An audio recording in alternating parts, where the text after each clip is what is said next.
Halloween. Forever.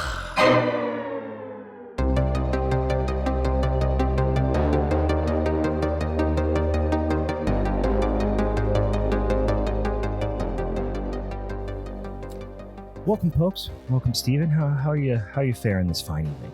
I'm pretty good, Brian. How are you? Yeah, I'm all right. Hey, did you hear that news story about the Swedish inventors? No, Brian. What happens with the Swedish inventors? It's all over the feeds. It's all over the interwebs, splattered across the front page. Mm-hmm. They created cyborgs. Oh, right, which is prescient to the television show we're going to discuss today, which is quite a coincidence that what I'm talking about is similar to the subject matter. But it's crazy. They're like really hard to distinguish from real humans. These cyborgs, these Swedish cyborgs, right? But critics are a little concerned about they're obviously using artificial sweeteners.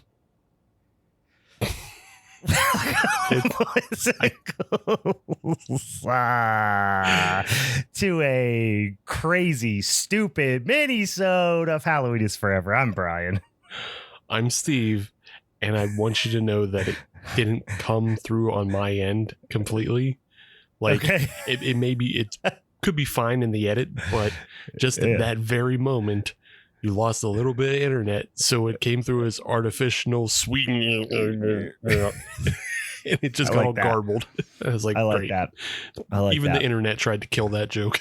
Yeah, and that's right, and that's right for them to do that. Thank you, internet, for saving at least Steve from some of the brunt of that.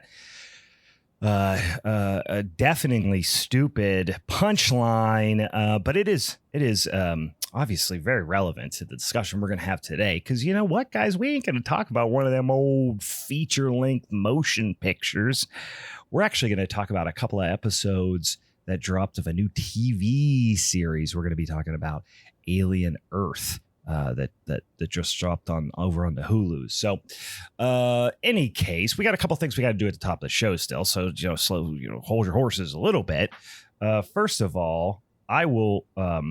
This is also why this joke is so relevant, because I'm not sipping on a beer currently, because your boy just got back from a weekend work trip in Chicago where I drank my body weight in beer every day and sweat a lot because it was 1,000 goddamn fucking degrees. It was like two rats fucking in a wool sock up there in Chicago, and I was sweating constantly. So I'm not drinking beer right now, but I am enjoying what I picked up on the recent colloquialism of I've been calling these fridge cigs, an old Diet Coke, having a quick fridge cig, like the middle of the day. You're just like, fuck, I got to step away from work right now. I'm gonna go have a fridge cig. God damn it, that's so good. Like, I'm immediately on board, and I just may adopt it as well. It's like, it sounds like something you'd pick up in Chicago. Is that where you got it from? I think it's I don't know. I think it's something on the social medias the kids are saying. Okay. But okay. I did have one of the people that I was with in Chicago refer to a Diet Coke as a fridge cig, and I was like, I'm running with that. But I have heard it on the social medias. Fair enough. Yep, I'm taking it now too, because it just makes perfect sense. It's fucking still bad behavior. It's habitual. It's yep. I love it. Yeah, fridge cigs. Yeah, and the older I get, I just turned the big 40 guys last week, and the older I get, the more I am addicted to Diet Coke, which I feel like is also like a middle-aged thing to do. Is just be addicted to Diet Coke. Just Diet Pop in general. Like, oh yeah, Diet Dr. Pepper, whatever. Yeah, old people love Dr. Pepper. It's just, I don't know. It's blood to them. I fucking love Dr. Pepper. I'm like a vampire, but yeah, I drain cans of Diet Dr. Pepper. What are you sipping on? You got a beer over there? Yeah, I guess I'll be the Brian for the episode. Because I am drinking a beer, and I'm actually drinking something you would like for a change. Yeah. I saw this in the mix and match. It's a Warsteiner Brewers Gold. The Warsteiner. They have a really great variety pack where they got their I think it's their Pilsner, and then the Dunkel, and then they have that Brewer's Gold, which is like a Keller beer. And there was it was a couple summers ago when they first came out with that. Boy, I was cranking through that pack. I need to buy another one because I like all those beers. Well, it's out, and I was at the Moon Eagle Mix and Match, and they had all three of those, and I've had the other two before. Like, I really enjoy the Dunkel. I've never been a big Pilsner guy, but I don't think I'd had the Gold before, so I picked this up, and I'm enjoying this as well. Yeah, it's a little sweeter, a little less sharp, a little rounder, a little fruity, a little bit more fermentation character. Yep. I was just gonna say, like, I spilled a little on my shorts because I don't know, one of those condensation can things happen where the outer lip had some condensation on it, so the beer traveled around the edge of the lip and went down the can and onto my pants. I was like, "Oh, you tricked me, but you goddamn thermodynamics beer." Yeah, but I wiped it up and then I smelled it and I was like, "Oh wow, that's like really fruity." So so from my shorts, hey, that's a fruity beer. Well, and here's bringing up another little bit of a tip. Always smell everything you wipe up. Yeah. I always do that. Yeah. Anything I wipe up, give it a sniff. Especially if you don't know where it came from. Yeah. Give it a sniff. Yeah. No beer for me, at least for today. I mean, I actually did have a beer in the air. I got delayed for a couple of hours because O'Hare, we're recording this the Sunday before it comes out, and there was big thunderstorms in Chicago last night. Bunch of planes got delayed. O'Hare was a fucking shit show today. There's just people everywhere, like sleeping on the floor, like just the cesspool that airport is. And I got delayed for a couple hours, and me and a few of my coworkers did enjoy a couple beers at the airport. So I'm not beer free today, but I'm just a little beered out, to be frank. Sure. So fridge cigs it is. That'll happen. Yeah, that'll happen from time to time. Now, guys, we got a couple other things we got to do at the show that we always going to do. If you'll recall, we spun that spinny ass son of a bitchin' wheel last week during Steven's punishment episode. And we've got our 3 potential showdown topics for our upcoming September Showdown. Guys, if you don't know what that is, first of all, pull your head out of your asshole, start paying attention to the podcast. It's every goddamn Monday, you guys. We got some sticky, sweet, salty content on the internet every Monday. And the first Monday of every month, we do something a little special. We do what's called a showdown episode. We start with a big old spinny wheel of topics. We spin it 3 times. We get 3 potential topics. Those could be things like performers, subgenres. They could be a particular type of creature. They could be all tropes, whatever, all types of things. And then we put those 3 on the social medias. Our social media friends and listeners vote. They pick what that topic is going to be for the showdown. Then me, Steve, and our guest, sometimes our collective Patreon community, we'll pick movies associated with that topic. And then during the showdown, we'll have a goddamn old barn burner, an old slobber knocker of a showdown. Somebody is going to take home that championship strap for the month. And then they get to inflict or perhaps bestow, depending on how you look at it, a punishment episode on the very next Minisode. Now, if you didn't listen last week, our topics that were up for voting were non-crow birds, right? Because for those of you loyal listeners know, we've been traumatized by crows in the past. Yes. All manner of crows. We don't want them. Get them out of here. Get them out. We even kind of tentatively agreed to also keep a raven out of there and other crow-like birds. Yeah. Just corvids in general. Corvids, get the fuck out of here. So that's the first topic. Second one was going to be death for the sake of art. So we're talking about films that have either artistic themes, heavily feature artists of a lot of varieties. So it's a little bit of a fun, open-ended one. And then lastly, musical horror. So we're talking about a movie probably with heavy musical themes and or musical numbers in it. Right? Sure. Yeah. Steve, would you like to reveal to us what our showdown topic, which one won, and what we're going to do for September? Yeah, so it was a very close voting bracket again. It was completely split on Patreon. Okay. Our patrons went right down the middle between non-crow birds and death for the sake of art. Okay.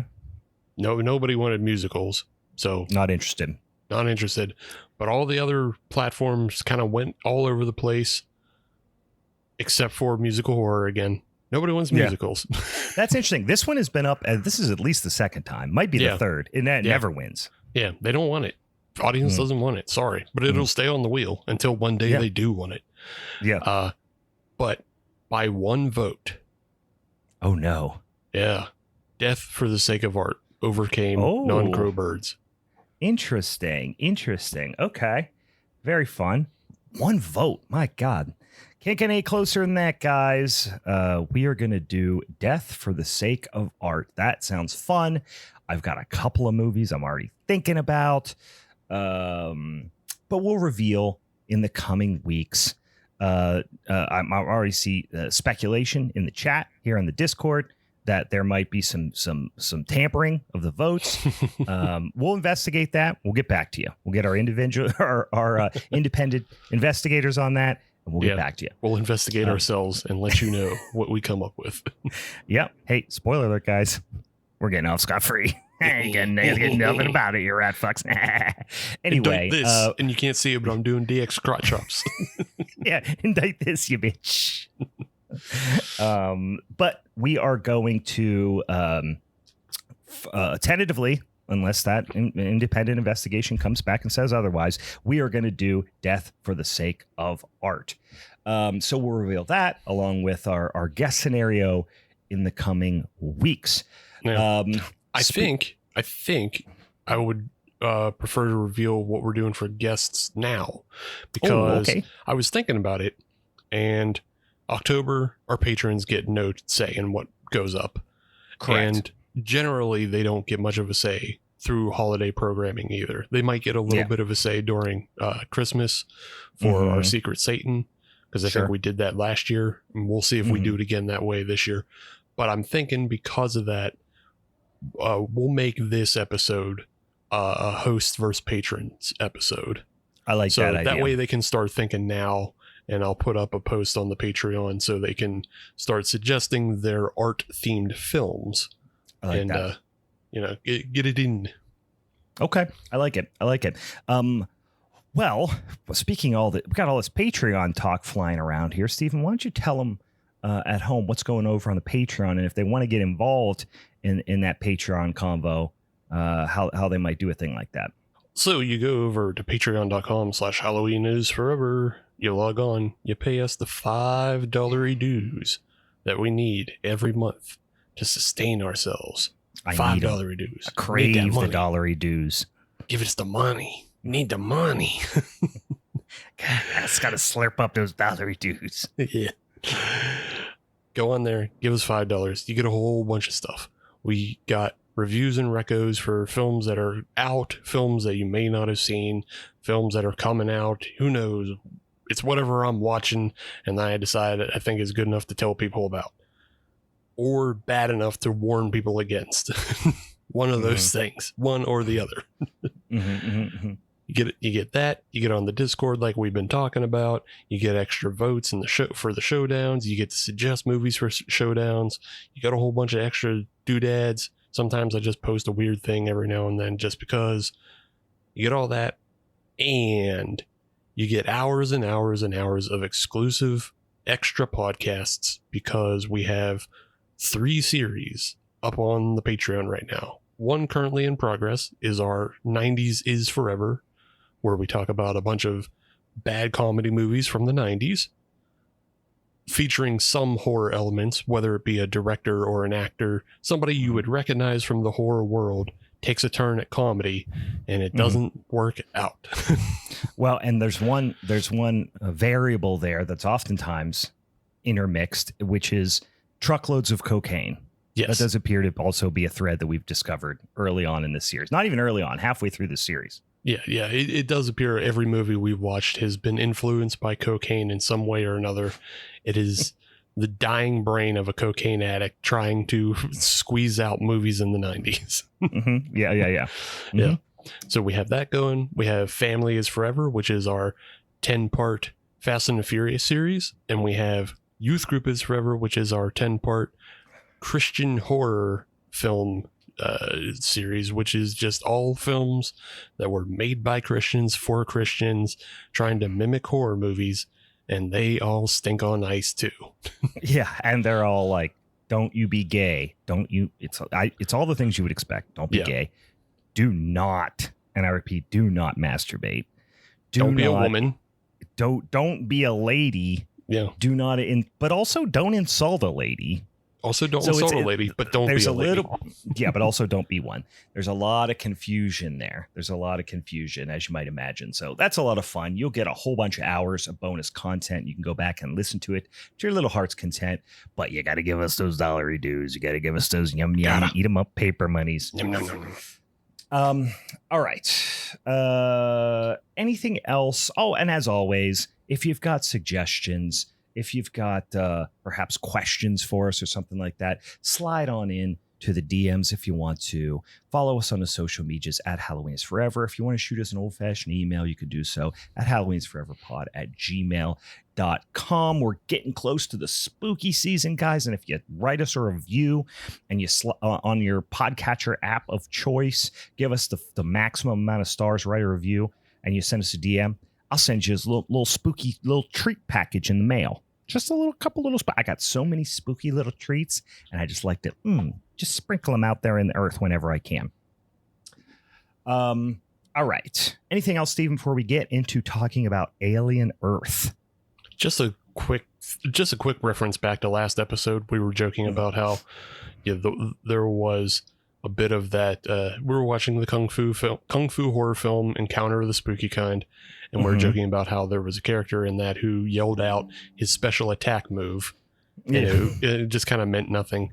And just very tangentially related, I saw a clip of The Simpsons online, and it was from the episode where Kent Brockman is doing the network parody. Oh, yes. Yeah. And then they go to Republican Convention Center's headquarters, and it's all the Republicans around the table, and it's Mr. Burns and Texas Oil guy, and it's Dracula, and they're all asking, oh, how are we gonna stop this guy? He's ruining everything. And it just goes to Dracula, and he goes, "Like a Dracula bite him." That's such a great bit. He's just calling out his move. He's like a Dracula bite him. It's so funny for Dracula called biting, Dracula biting. Yeah. That's great bit. Great bit. Yeah, speaking of Dracula biting, we got some biting, kind of the Dracula variety here in this movie, except for the mouth comes out of inside of a littler mouth, or a bigger mouth, rather. This is almost the uninvited scenario, but instead of cats, it's mouths. It's mouse. So, this just came out I think the 12th of August, so just in the last week. So hopefully yins have gotten a chance to watch the first few episodes of Alien Earth. Now, I will say, although we're not going to go through plot point by plot point, we are going to throw out some spoilers here. So if you haven't seen it, just making you aware that's the case. But we are only going to talk about the first two episodes because that's all I've watched. Steven, are there any more available on there yet? I think there is. I don't think so. Are they just two still? Okay. Yeah, I think. I didn't know how. Yeah, the new kind of streaming standard for releasing series is like they'll throw out the first two episodes to get you hooked, and then go on a release schedule of either 2 episodes every week or 1 episode every week. It's kind of like that way. Like, I don't know. I guess they kind of learned that the binge model doesn't always work. Yeah, it doesn't hook people back in as much. Doesn't keep them coming back from Mo. Yeah, so I just watched the first 2 episodes. Sounds like you did it as well. So yes, 20 and 25, a Hulu original series, Alien Earth from 20 and 25, aka Alien Verse, Neo and the Burger King Kids Club. That's what I was referring to it as. And in parentheses, of course, where a kid can be a kid, because we know that's what parenthesis is. Alien, where a kid can be a kid. Alien, where a kid can be a kid. And then I wrote that down, chuckled to myself, and then thought to myself, well, I mean, if one of the Burger King Kids Club was the Neo equivalent, that it would be Kid Vid, right? Because is what's it called when you can there's a genre term for it, for when you can influence technology with your mind. Oh, I just thought it was like technomancy. Something similar to that, but technopathia maybe, or something. I don't know. Anyway, the main character, one of the main characters, spoiler alert, can do that in this. And you know what? Kind of Kid Vid could kind of do that too. Yeah. Right.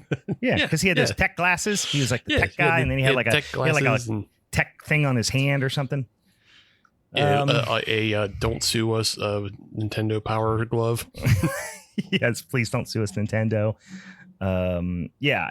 So this is really what it's about. It's the origin story of Kid Vid. No, this actually takes place in 2120 or something like that. It was like 2 years before the movie, the original Ridley Scott movie Alien, was supposed to take place. It was like a couple years before that timeline is what I understood.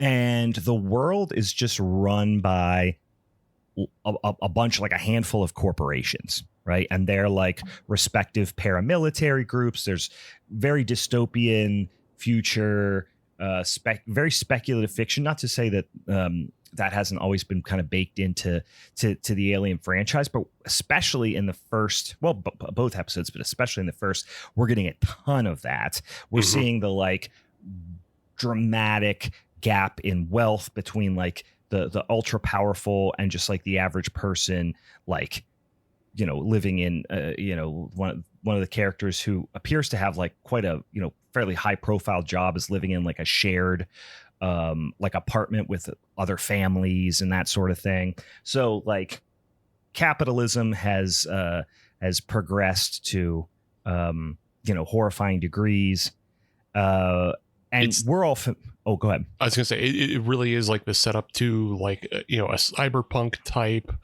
tabletop RPG, where like, and they even just kind of lay it out in like a quick text scroll of like, there are 3 companies who own everything in the world, and they're split up by this division, and these are the things they excel at.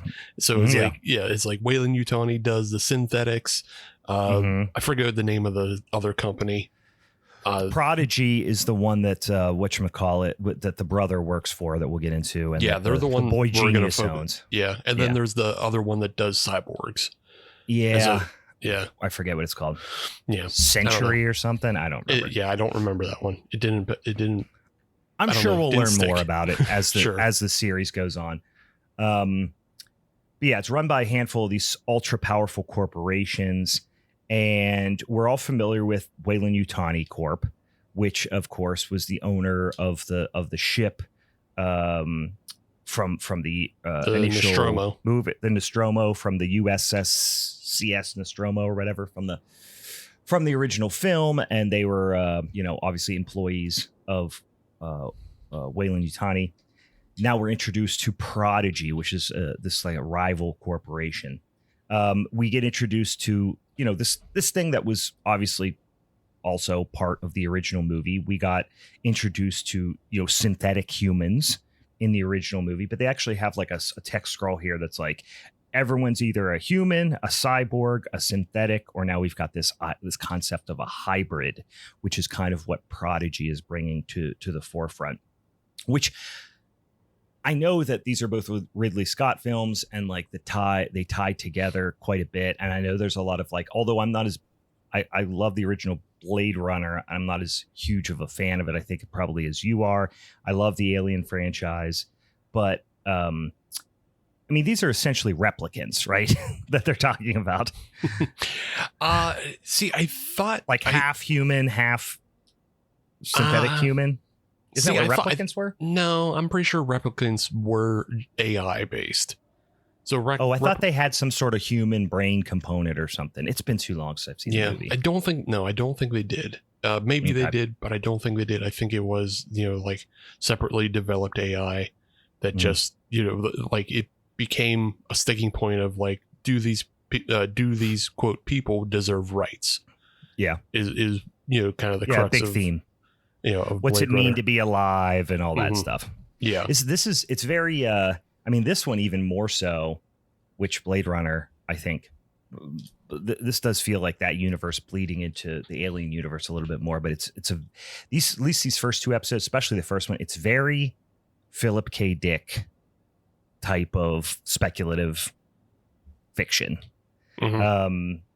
But we do get introduced to this separate vessel, which is the Maginot, I think it's called. Yeah. And its crew, and they're very similar to the Nostromo, so much so that they actually, I mean, I know it's fan service, right? Yeah. But they are almost nearly exact lookalikes of the crew of the Nostromo. Even down to like the guy has an orange cat. Like I was like, what the fuck? Like, do they have a type, a very specific type that they hire for each role on the ship?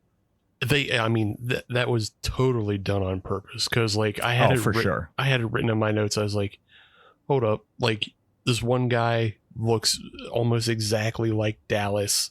Mm-hmm. Played by Tom Skerritt in the original. Down to the goatee, like everything, the haircut. Yeah, the other guy looks like Yaphet Kotto. I'm just like, yep. What are you fucking doing? And then they do make it, like they do diversify it a little bit more because like they have like a couple Asian characters and a couple Latino characters in there.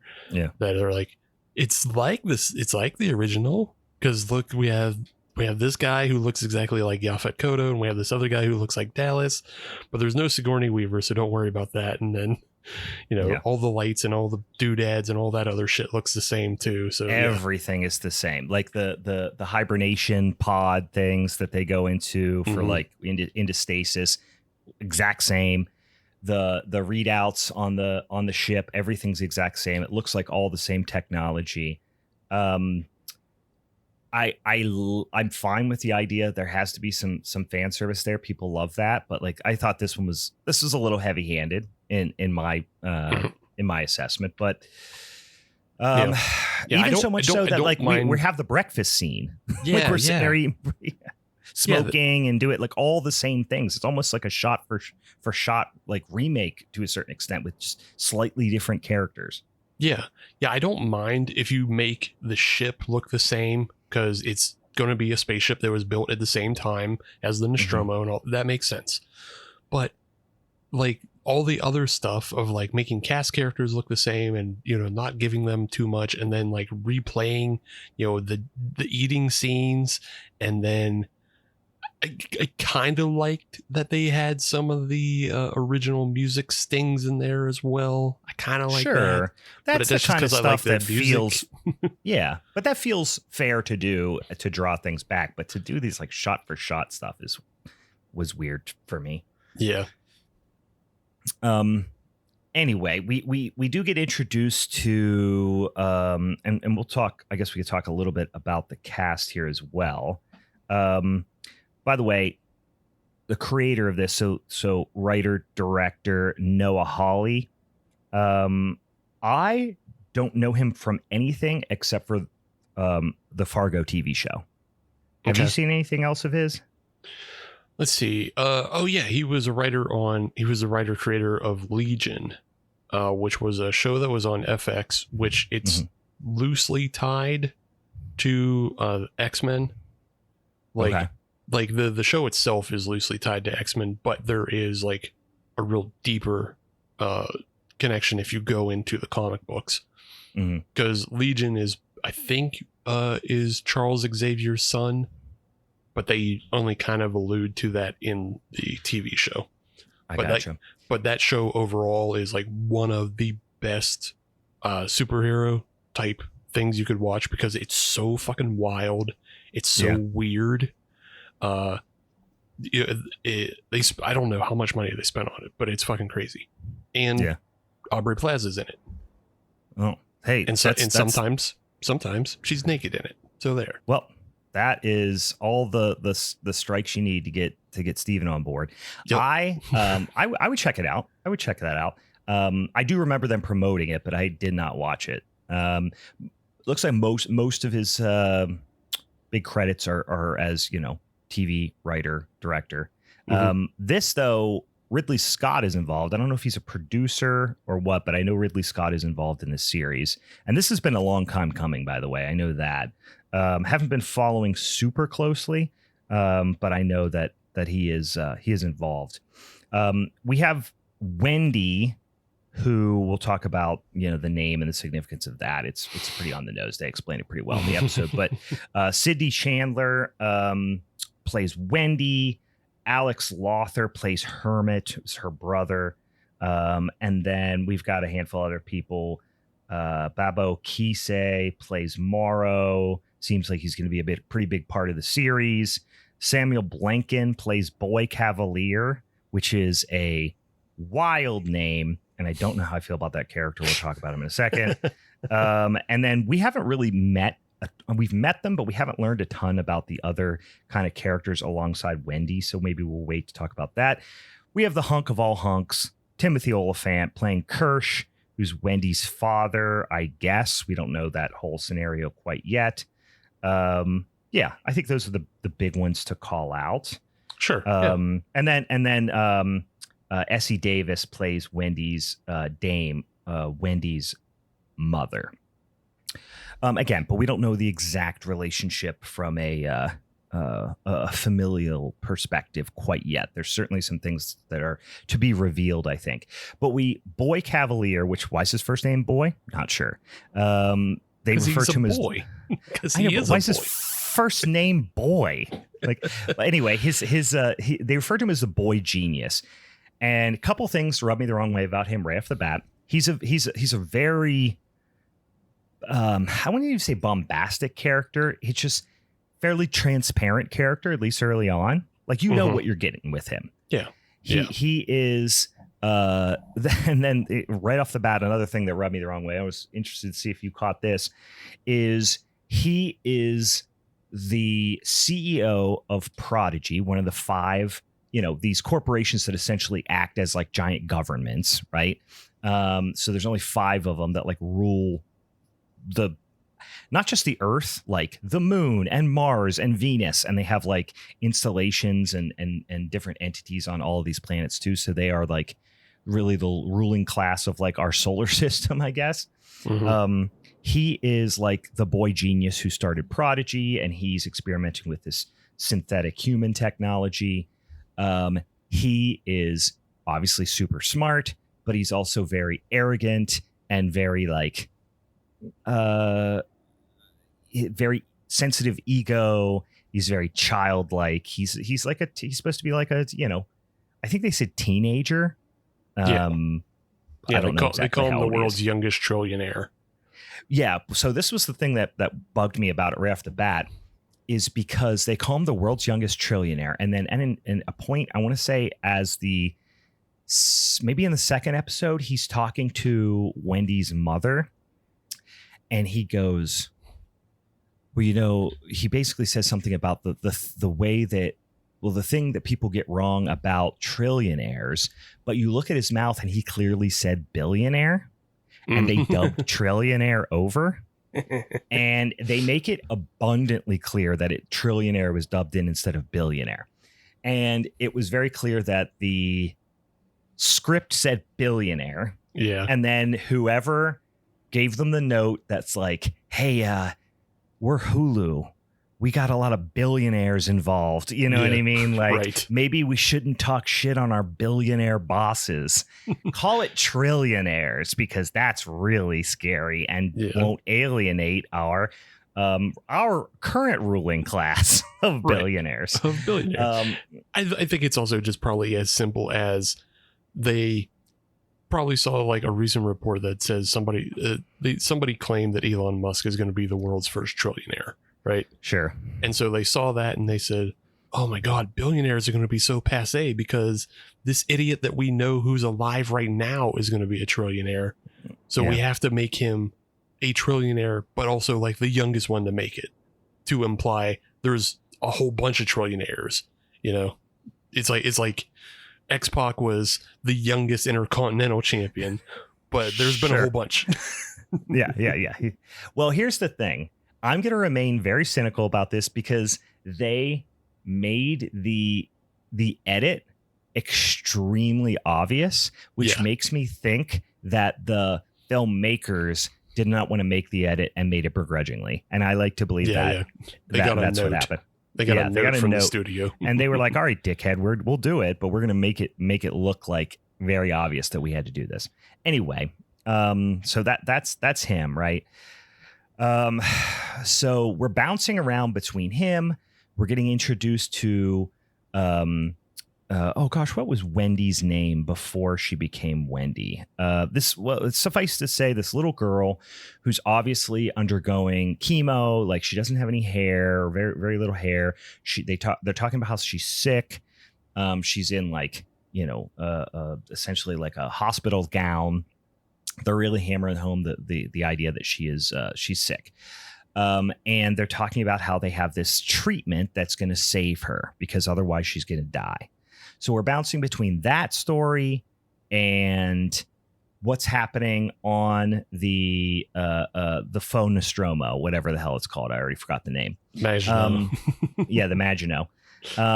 And so things go sideways as expected on the Maginot. And the species, the subjects that they've collected, not unlike the Nostromo, are all types of alien. Different from Nostromo. The Nostromo was a mining thing, but then they ended up having the other ship is how the aliens got onto the Nostromo. Yeah. But this is like, I don't remember what the name of that ship was. Was the name of that ship from the original movie? Yeah, the Nostromo was the original movie. No, ship. But I mean the other ship in the original movie. Which other ship? Wasn't there a second ship in the original movie? I'm getting two movies mixed up. No. Anyway. The only second ship was you're probably thinking of the escape pod where she escapes at the end. Yeah. And the Nostromo blows up. Yeah. Because she thinks she's blowing up, but it comes on the escape pod with her. No, the Nostromo was a mining colony vessel, and then this Maginot, it specifically was sent out to just go collect little guys across the universe.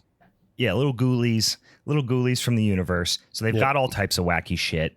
And you see a little bit in the background. You see like things that look like face huggers and the weird little creatures and shit in the ship. Obviously, they get loose, as they always do. And then we do have this like creepy guy who was supposed to be, I think they mentioned he's a synthetic, but he is very much a red herring. Yeah. To what's the character's name in the Ash in the original movie? And you're like, oh, he's being creepy. He's like staring at the one girl when she's in stasis. So like he's gonna, be wacky and basically put the interests of the corporation ahead of the crew on the ship. But then it turns out that no, Morrow is actually the kind of bad guy, if you will. Now he's a cyborg, but he basically, in an effort to maintain the integrity of the specimens, he locks himself in like a little, I don't know, pod type of like panic room type of thing in the ship, and allows the rest of the crew to be slaughtered. And intentionally, and like knows that the ship is going to crash into Earth, and is just like hopeful that he can sustain the mission, right? So we get introduced to, well, I should jump forward or jump back a little bit. The sick girl ends up getting put into her consciousness gets put into a synthetic body. And then all these other sick kids get put into synthetic bodies. They're all like 11, 12 years old, and they're being put into adult bodies.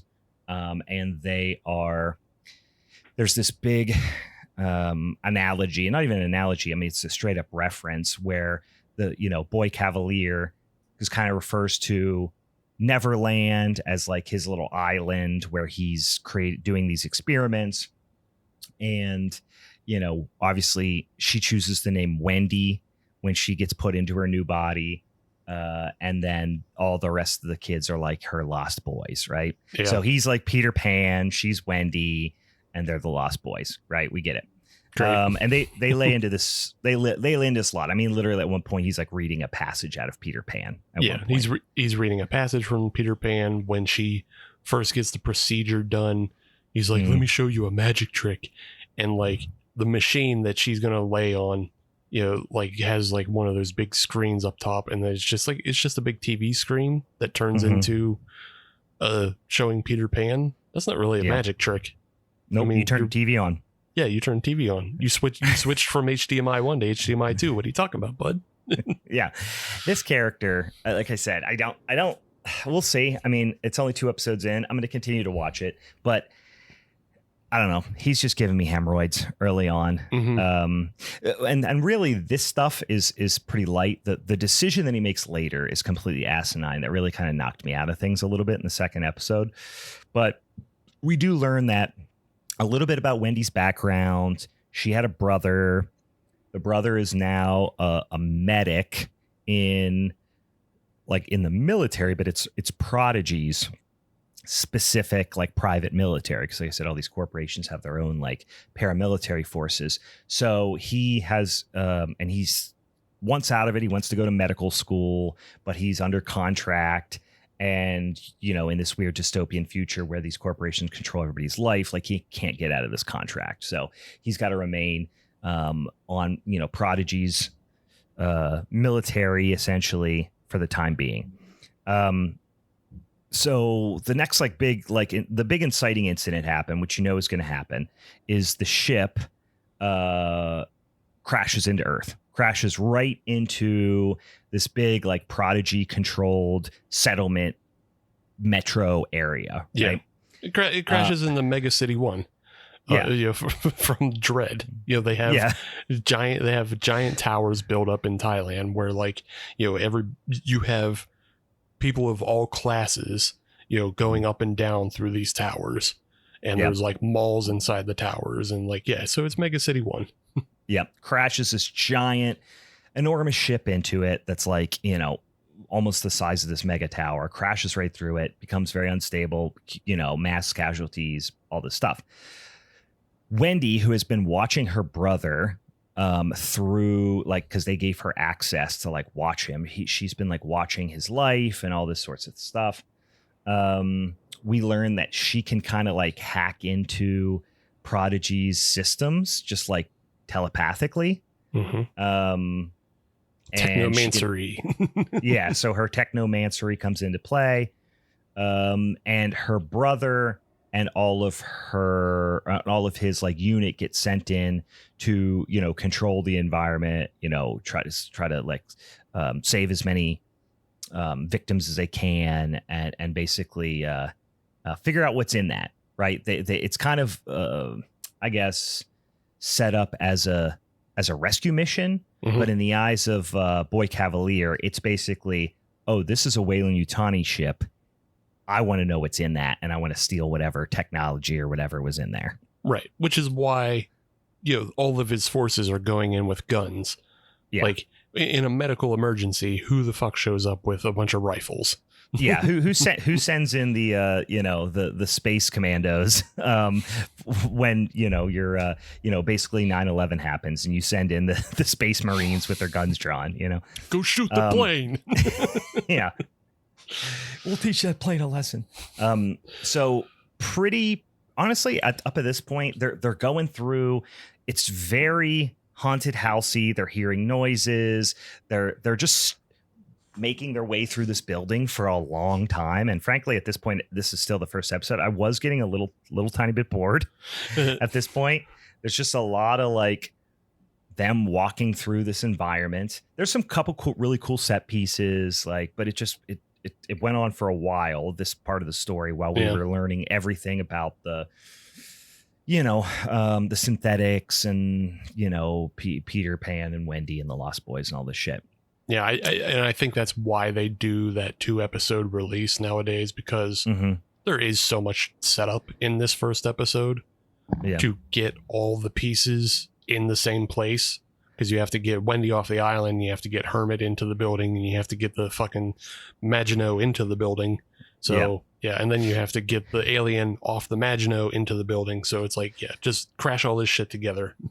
Yeah, the first episode was a drag, but the second episode I think is when it really, really picked up. So they're in there. And this was the decision that I was like, I understand why you have to do this, but it seems so far-fetched for the character, is whenever Wendy realizes her brother is in the building, searching for survivors and yada, yada, she goes to Boy Cavalier and says, send us in here, the kids, her and they don't call them the Lost Boys, but that's essentially they are. No, they do they actually send the Lost Boys? Yeah. Okay. Yeah, he called. Maybe it's an episode 2, but yeah, he definitely calls them the Lost Boys because they're all codenamed Lost Boys stuff. So yeah. So they're like, head on in there. We want to go in there because she has an ulterior motive. She wants to save her brother. And she's like, listen, and I didn't mention this, but they're like super fast, super strong, essentially like indestructible, right? They can't die is their assumption, right? They don't bleed, that sort of stuff. So he's just like, yeah, okay, sure. And faces he has like an Alfred kind of guy that lives with him and is like his like assistant / like almost like babysitter, it feels like. And he's like, sir, are you sure? Like, even if we lose one of them, it would be like catastrophic. And he's just like, don't lose them then. Like, let's see what they can do, kind of thing. And it just feels like if his building, because he has infinite money, essentially, right? Mm-hmm. So and everything's very ego driven. He talks later about this insufferable scene where he's having a conversation with Wendy's mother, and he's basically saying like, I'm not doing this for money or fame or respect. I'm just doing it because I'm so smart and I want just to be like intellectually stimulated, is essentially what he says. But he says in an even dickier way. He's like, I just want to have a fucking interesting conversation or something like that. Yeah. And it like, so I watched the new Superman movie, and like this Boy Cavalier character is not terribly different from the way Lex Luthor is portrayed in that Superman movie. Okay. Like they're just both, the technocrat fucking super geniuses that are like super annoying and incredibly fragile, egoed, and they add the prefix hyper to things a lot. Yeah. And they just think they're above it all because they think they're smarter than everybody else. Mm-hmm. And really, like, they all just need a wedgie and be told to shut up. Like, they need slapped around. It's big, boy version of Elon Musk vibes, obviously. Yeah, right. Where he just thinks he's infinitely smart, and no one has ever told him that he wasn't, and cupped his ear. Yeah. So that's how you end up with a person like this. Yeah, they don't get chin checked enough in their life. Like at some point, you have to just like knock them down a peg, let them know they've never been humbled. You're not in charge. Stop that. Yeah. So he just goes, yeah, sure, send him in. And then not only that, but then the dad, who's Timothy Olyphant's character, he doesn't appear to. So we learn he is a synthetic as well. Mm-hmm. And the mother is not, as far as we know. So there again, there's some questions to be answered about the child who became Wendy's like progeny a little bit too. Well, like they're not. I don't think they're officially her mom and dad. Like, again, but we don't know a lot about that because we hear stuff about her dad, right? Because the brother and her talk about like dad did this, dad did that, and he died. We were supposed to have died like a year before that or something like that. Mm-hmm. Yeah, and then I think their mom died even earlier. So okay, so I don't know what happened to the mom, but I was wondering if it's like it's going to come about later. This is total speculation. It's going to come about later that like Timothy Oliphant was the first experiment that didn't go well, and maybe it had maybe it is a real mom or dad. Like, I think there's some questions to be answered still. I'm actually thinking Boy Cavalier is the first experiment of this. Oh, okay. Because they do this whole setup of like, why do they transport child's brains into adult bodies? Yeah. And it's because they learned that, the synthetic body won't grow. And so I'm thinking that it's very possible, like, Boy Cavalier transported his, like, was that age when he did his first transmission of his own brain, because that's the type of thing that, some of those freaks do, is that they think I'm gonna, it feels very, like a Peter Thiel type thing. Like, Peter Thiel's ultimate goal is to put himself into a robot and live forever. I'm gonna live forever. I'm immortal. I'm God. I'm gonna kill God. Yeah, it's all stuff. Which, listen, I'm on board with it to a certain extent. But when you're wearing annoying little, outfits and holding your iPad with your feet, then I'm out. Then I'm against it. Then I'm out. Yeah. So I think Boy Cavalier tested transhumanism on himself first. Yeah. And then that seems very logical. I could see that happening. Yeah. Yeah. And so now you just have you have this arrested development mind and an arrested development body, which also plays into that whole Peter Pan allegory of like just this boy who never grows up and then takes children and makes sure they kind of never grow up either. And it's just, it's all very weird and unpleasant. And I do like it from the prospect of like, science fiction. Like, that's good science fiction. I just think maybe it's not written as well as it could be if you read it in a book. Sure. Where you can get a little bit more internal dialogue and stuff of characters. Yeah. Yeah. Especially when like most of that stuff kind of falls away in the subsequent episode, because the show becomes, run around. It becomes run around from the spookies. The next episode becomes the dang haunted house alien situation, but in a giant tower, that's about to collapse. I liked some of the ideas in the first one. And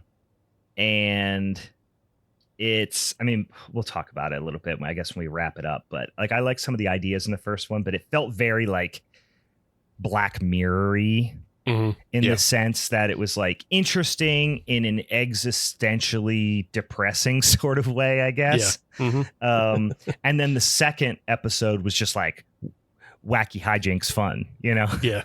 There's like I said before, it feels like the setup for like a cyberpunk tabletop, campaign, here, they give you the rundown. Here's the corporations. Here's what they do. You're on a rescue mission.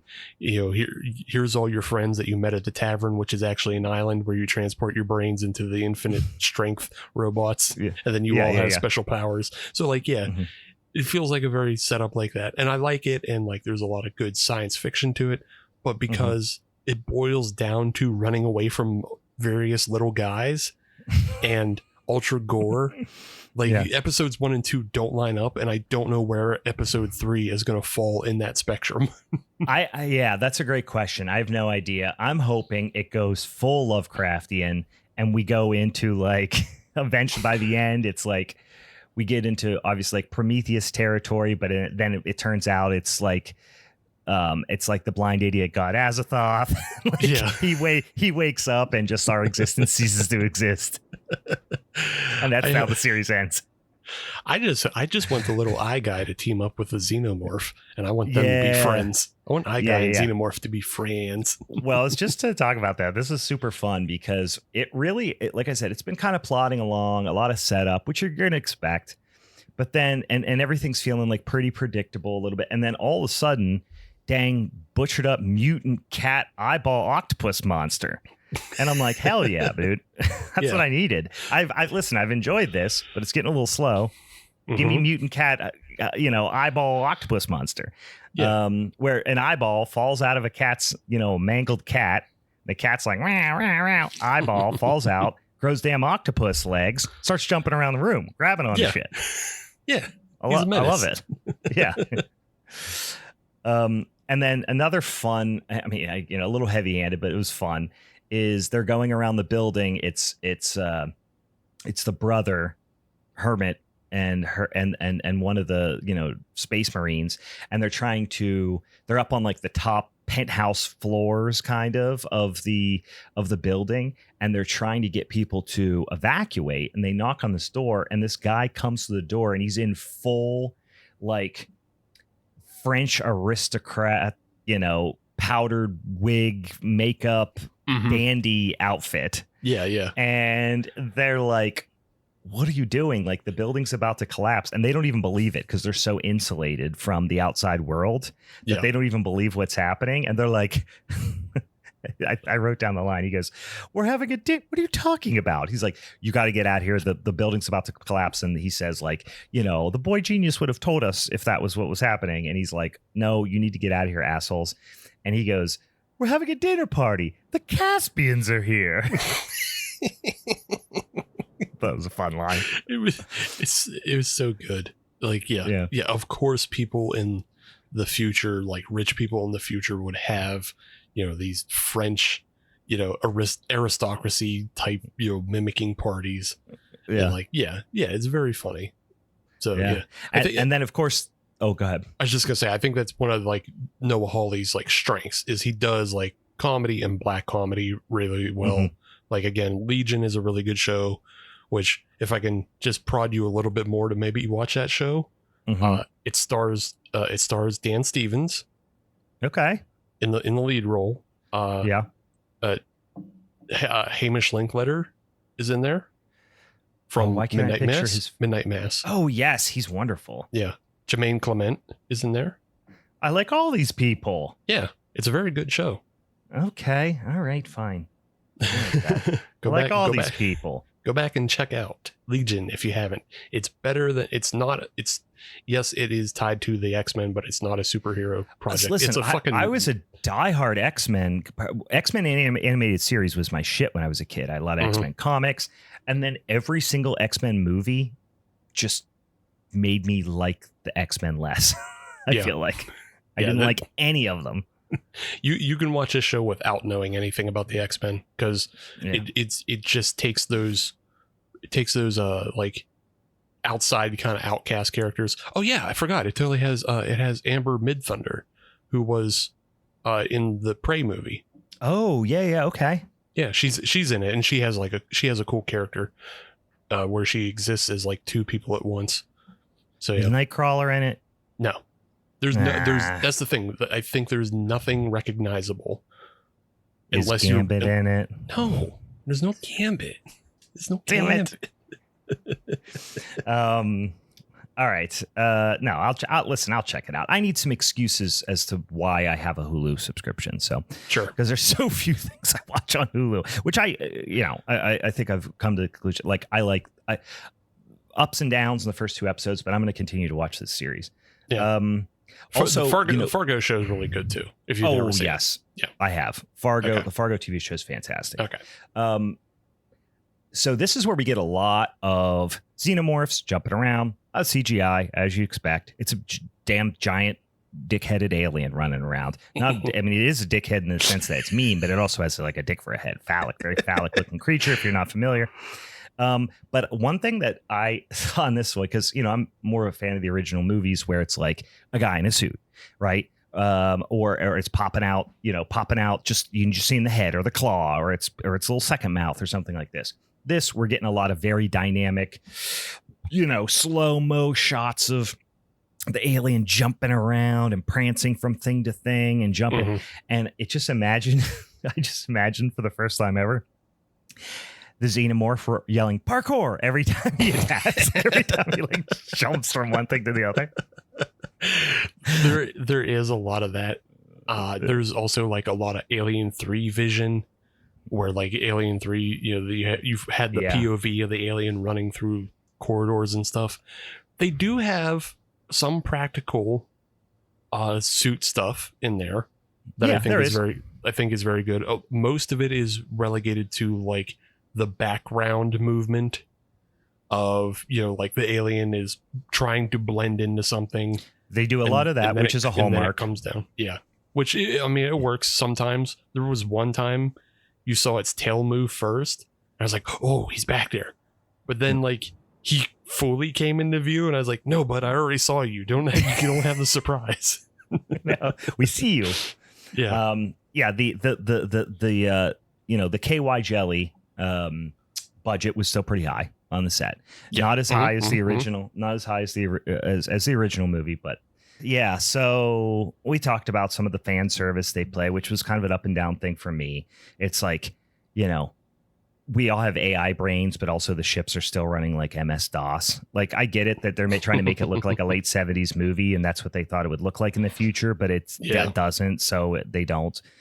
There was a couple lines. It's just slightly cartoonish, I will say, between Boy Cavalier, between some of the lines that they have Morrow saying, like they basically reshoot the line. Was it from the second movie where Sigourney Weaver, it's right in her face and it doesn't attack her because she's carrying. That's 3 again. Is that the third one? Sometimes I get the second and third one mixed up. And they redo that scene with Morrow, and he has captured the xenomorph. And he's trying to take it back to the ship. He gets intercepted by some damn space marines from Prodigy. And they're, holding him up. And he does the like, just so you know, I'm the least of your problems. And I was like, that line's fucking lame. Cool stuff happens. They all get like mauled and shit, but it's kind of off screen. But it's like fine. It's a close up of his face. And the actor's great. But that line I thought was a little schmaltzy. That one stunk. It's not even schmaltzy. It's just like crap. Because schmaltzy implies like there's emotion behind it. No, it's like sweetness behind it. And it's not that. It's just it's too much. It's heavy-handed. Maybe is the right phrase. It's an F-tier Cabretti line, is what it is. Just so you know, I'm the least of your worries. Yeah, but he'd be talking about like something else and saying, that's the least of your worries. Because Capretti is the most of your worries. The most, yeah. Don't worry about the sun exploding.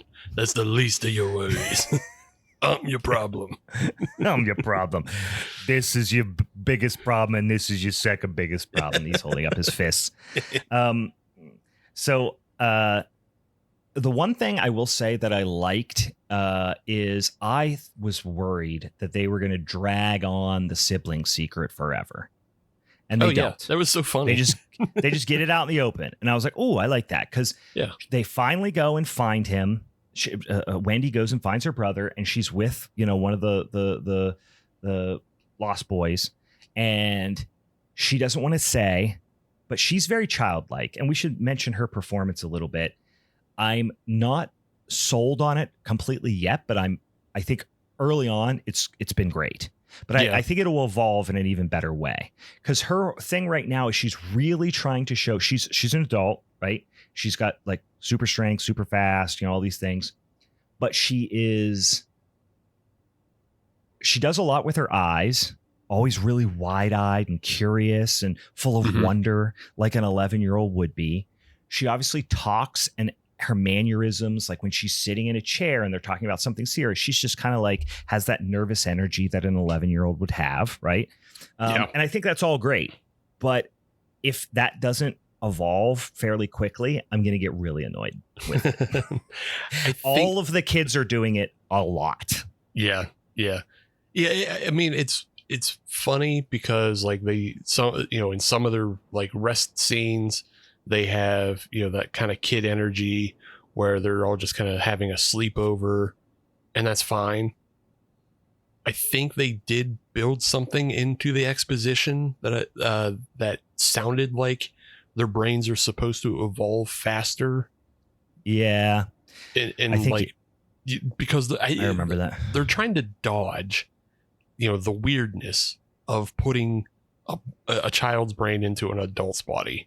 And like what that means for a lot of like things just revolving, like, you can't send kids to work, you can't, like, we're essentially watching child labor, because of that. But I think they're trying to also put it forward that like, oh no, their brains will process so much quicker than ours and they'll, age an adult. But like, will they really? Like, Yeah. It's tech. You can't trust tech. Yeah. And I mean, and we all kind of know that that's going to go sideways, which is fine. Like we can accept that concession. But yeah, the whole getting them there and sending them on a rescue mission that is seemingly without direction at all. They're just like releasing them like hamsters into the building to go do things. It's a little much. With Timothy Oliphant, just like it's Timothy Oliphant like just taking out a bunch of dogs for a walk, and then he lets go of the leashes of 2 of them. Yeah, just lets them off the leash. Yeah, it's weird. He doesn't seem to know what they're exactly there for either. Maybe that'll get revealed, but I mean, I think he understands that they're just there to collect all the specimens. Yeah, but like he sends her off to go find her brother, and I don't know. I think the dog coming off the leash thing is a good analogy. But yeah, getting back to it, they find the brother, and I really thought they were going to drag the secret along for a long time, and that it was going to be the big reveal at the end of the episode. It's like, you're my brother, or I'm your brother. Yeah. But instead, the other Lost Boy's just like, you're her brother, and he's like, what? And she's like, that's a secret. And then she just like very quickly proves to him, she's like, what did you say on your 7th birthday when the thing happened? Or no, says something like, when we picked you up from daycare and you were like all dirty or something like that. And she knew the line immediately, and now he's convinced. So I actually like that they got that out of the way instead of dragging it on unnecessarily. Mm-hmm. But as we know, one of the big themes is going to be the idea of like what it is to be human. It's this very Philip K. Dick kind of, or Blade Runner-y type of vibe, where it's Wendy is, even though she's not technically a human, and the humans want her to be human, and Timothy Oliphant, synthetic, wants her to like, no, it's good that she's synthetic, and he wants to. Boy Cavaliers, like we're sending, we're this isn't AI. This is, I forget how he says it. We're accelerating like human development at a rapid rate kind of thing.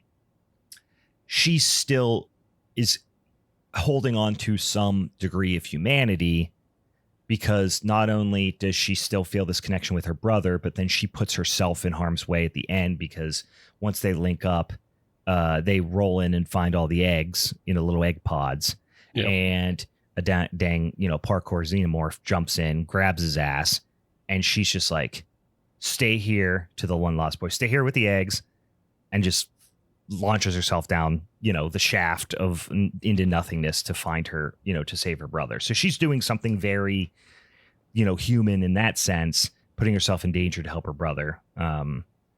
Yeah. And then I get what they were going after, but that needle drop at the end gave me hemorrhoids. I love the needle drops. They're so crazy. Like, why?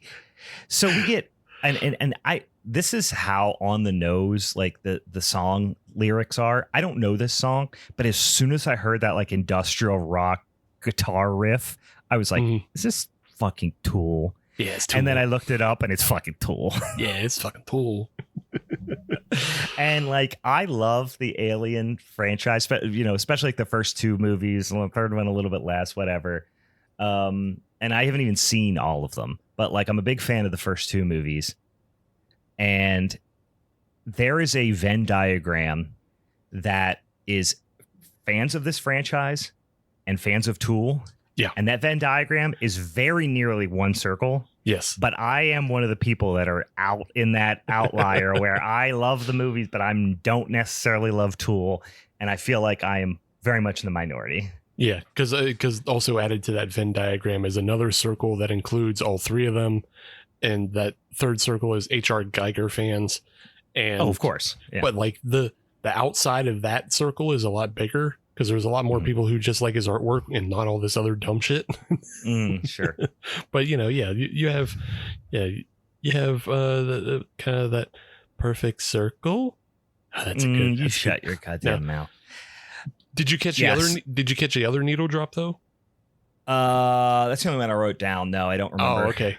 So I see. That's why I'm on board, because I think they're going to end every episode with just like a fucking wild rock song for no reason at all. But the first one they did too, but I don't remember what the song was. Yeah, because I was listening to the lyrics of the second one, and it's like basically it's saying something like I'm paraphrasing the lyrics completely. I didn't listen to the whole thing, but it was basically like I think it was like a drug analogy, but it was basically like, you know, striving for like more. If you're not like satisfied with your life, you'll always strive for like something more, you know, intense and destructive was kind of the theme of the second song. Yeah.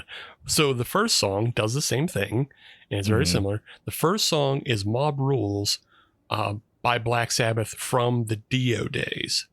Oh, okay. And so the refrain of that song is, if you listen to fools, the mob rules. Oh, and so, yes. And so the whole thing about that is like, obviously, and this is over, you know, like we have Wendy looking, you know, wistfully into the distance as she considers her future as you know, a synthetic, or is she going to go after her brother? And like, it's obviously clear she's going to go after her brother. And so this is Wendy's independence song. You know, she's like, I'm not going to listen to the fools. I'm not going to let the mob rule. What if she was just like looked off and it was like, this is my fight song. Boo. I wouldn't have watched episode 2. I think I didn't pick up on that. Now that you say that, I remember what song it was. Because I didn't find it so out of place and so offensive. Like I was like, oh, okay, finish with a Dio song, right? Fine, cool. Yeah. But finishing with the Tool song, that riff, that guitar riff that it starts out with feels so out of place. It just stuck out like a fucking sore thumb. I thought they were both out of place, but I love them, so I don't care. Like I think them sticking out is what drew me in. I was like, that's such a crazy fucking pick. Nobody listens to Mob Rules except for me. Who the fuck's going on? Everybody who's old, nobody's going to pick up on that song. And then Tool, I don't think I've ever heard Tool in a fucking TV show ever. No, it was a wild pick. I can appreciate a wild pick, but yeah, it was it was dissonant, we shall say. Sure. This show is weirdly like cheesy in a lot of ways. Yeah, I agree with that. And some of that cheesiness also comes off as cheap. So like, I think introducing all the different little guys is cheesy. Because like now it's not just the xenomorph that we have to worry about. We have a bunch of weird little guys to be concerned about. Well, and we saw we didn't even mention, but we see the little leeches. Yeah. Which is probably honestly the coolest. I mean, obviously classic xenomorph looks great, but these weird little like leech things that these two guys that Morrow ties to a pole, it like sucks all their guts out. And then when they go in, which I think what ruined this scene for me, because the Lost Boys and Wendy go in and they see this little, like, it's almost like a tick, right? Or a leech. It's all like inflated with blood and guts. And it's like flopping across the floor. And it was only maybe like as big as, you know, like a matchbox prior to that. And they're like, oh my God, it's a monster. Oh no, monsters. And you're like, okay, we get it. What would a kid say in this situation? Yeah. Like it just, I don't know, that annoyed me. Yeah, but it's that kind of cheese level of like, oh no, a monster. Is that blood? And then you have like a big bloated tick slug. You got this hanging vine plant, which is basically like one of the grabber things from Half-Life. You have that's what it looks like. You have this cyborg guy who's basically just doing T-1000 shit a lot of the time, you know, with his cyborg arm. So it's a lot of cheesy, campy sci-fi stuff that's also heaped into the Alien franchise. And I don't know, I think it really cemented it for me at the end. Another thing, and all of the production design, all of the sets, especially the ones inside the building as it's collapsing, there's so many fucking spark showers everywhere. Dude, I was just about to say the one set piece where they have to jump from the building to the ship, There is literally just somebody back there offset holding sparklers. Yeah. And they're just sending down like consistent, not like the every once in a while like crack, but think about like Dead Space or something. You see the like every once in a while there's a little crack spark off in the corner. Yeah. This is just a shower of sparks like it's 4th of July. Constant. And it's in that scene. It's at the very end of the episode where they're looking out into the tower when the parkour alien takes them. There's a spark shower there. There's spark showers everywhere. And then like my note was like, am I watching a WCW pay-per-view? Because I feel like is Perry Saturn about to come out now? It's like Goldberg is constantly entering this fucking TV show. They love to do the shower of sparks. But okay, so that's cheesy. And then that very final scene at the end of episode 2, when they walk into that room with the eggs, that set felt so fucking cheap. It felt like the X-Files. Yeah, I was gonna say it felt a little like Halo-y too. Like it felt like it was like a little platform above the rest. Like it was like a little sniper's nest on like a little Halo map, or like a Unreal Tournament level or something. Yeah, and just something about it. It felt really cheap, really slapped together. Like there's no texture on the floor. There's no texture on the walls. You just have 4 eggs, a smoke machine, some random boxes, and like the laser that goes across the top of the smoke machine to show up. Yeah, which they literally do at Kennywood during Phantom Fright Nights. Yeah. Like I did see that, and I was like, oh, that's cool. If I'm in a haunted house in 2025. Like, oh yeah, that's super cool. I've seen that in how many Roger Corman movies. And so like, again, it feels cheap and cheesy, but I like it. And then after Parkour Alien takes Hermit out, Wendy and the Lost Boy are standing against the worst green screen. And I was like, oh yeah. Whenever she's like deciding to jump down and she's like, stay here and guard the eggs kind of thing or whatever. Yeah. I was like, what the fuck is it? Like, did you purposely just not put money towards that? Did you not do that? Did you do that not looking? I feel like so two things. I overall liked it, and I think the part of the reason I liked it, especially the second episode, is because it did get a little cheesy and it did feel a little bit. It's not this bad. Like, this is harsh, but it gave me a little Sci-Fi Channel-y vibes. Yeah. Where I'm like, oh, this is going to go wacky. But it did not feel, there were some scenes, but it did not feel overall very alien-y. The only thing that felt alien-y, meaning like the franchise, is the stuff that was like shot for shot remakes of the first movie. Yeah, it's way too big and expansive to feel like Alien. Like the whole Alien is a haunted house movie in space. Yeah. Like, that's what it is. Yeah, this is not it. A controversial opinion probably is that they should have never made anything past Aliens. Honestly, I 100% agree, and I might even argue as a devil's advocate that they should have never made Aliens. I know people love Aliens, and like a lot of people consider that the best movie in the franchise, but I love the lower budget haunted house feel of the first movie. Right. Yes, the second one got so many cool set pieces and the loader thing, like iconic imagery. And I love Aliens, but I would say that movie almost jumped the shark. It wasn't necessary is the thing, because obviously Alien is just a self-contained story. So a sequel wasn't necessary, but obviously James Cameron is a genius. So if you're going to do it to excess. Sure. But at that point, he did it so far to excess, you actually don't have anywhere else to go. And that's why Alien 3 doesn't really work. Alien Resurrection is a piece of shit. Going backwards to Prometheus and Covenant, they're trying to do other stuff, but all that Prometheus and Covenant stuff feels more like this TV show, because at that point they're expanding the universe to what things are in that universe, and they're just exploring around and doing like sci-fi stuff. What's the one with Winona Ryder? Is that Resurrection? Yeah, that's the one where they bring back Ridley's clone and shit. Yeah. Mm-hmm. Yeah, that one fucking sucks. Yeah. That movie fucking sucks. Yeah, it's terrible. Movie. I know there's people who like it, whatever. I'm not a fan. Not a fan. But yeah, so didn't feel super alien-y, but Scene was fun, and it's fun sci-fi stuff, and I like some of the ideas. I think they could take it in a cool direction.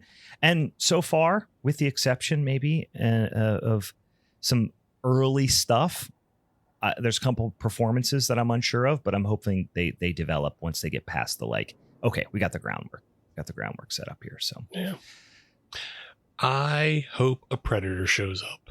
Oh man, if a Predator shows up, you throw in a fucking Predator. Feels like that's where we're going. Feels like that's where we should end up.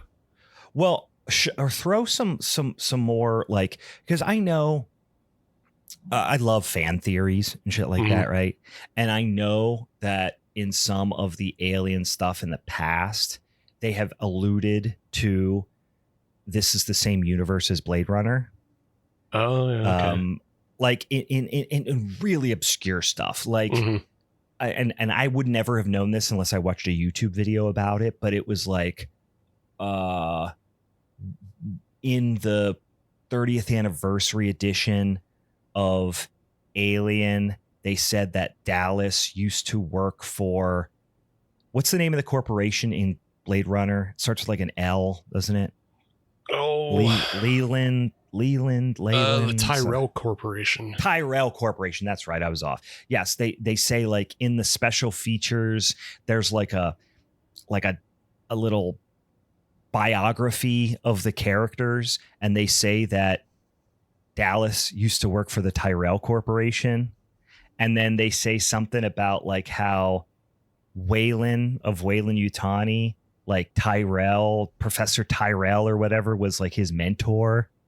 So they have alluded in various special features and different bits of fan lore that it's the same universe, and that would be cool if they fully like confirmed that, and started going like full replicants and shit at some point in this movie. It's not out of the realm of possibility, just because like I was kind of skimming through the first episode just to see if I could find that other name for that corporation, because we're talking about it. Yeah. They didn't actually name the corporation. They just named the 3 types of synths that are out there. I swear they mentioned a third one. It was Prodigy. I think they named 3, but it wasn't Tyrell. It was right. Prodigy, obviously Weyland-Yutani, and then there was one other one, and I fucking can't remember what it is. Yeah, maybe that's somewhere else in the episode. But yeah, no, in that opening crawl, they're just talking about the 3 types of... Yeah, the synths and the cyborgs, and humans. But anyway, we shall see. I'll continue to watch it, you know. I'm not gonna immediately say right now I'm gonna watch 10 episodes. But if the next one continues to be fun and wacky, I'll continue to watch it. So sure. Yeah, I'm on board. It's stupid in a way that I wasn't sure that they were going to go with. So like the stupid cheesiness has me on board.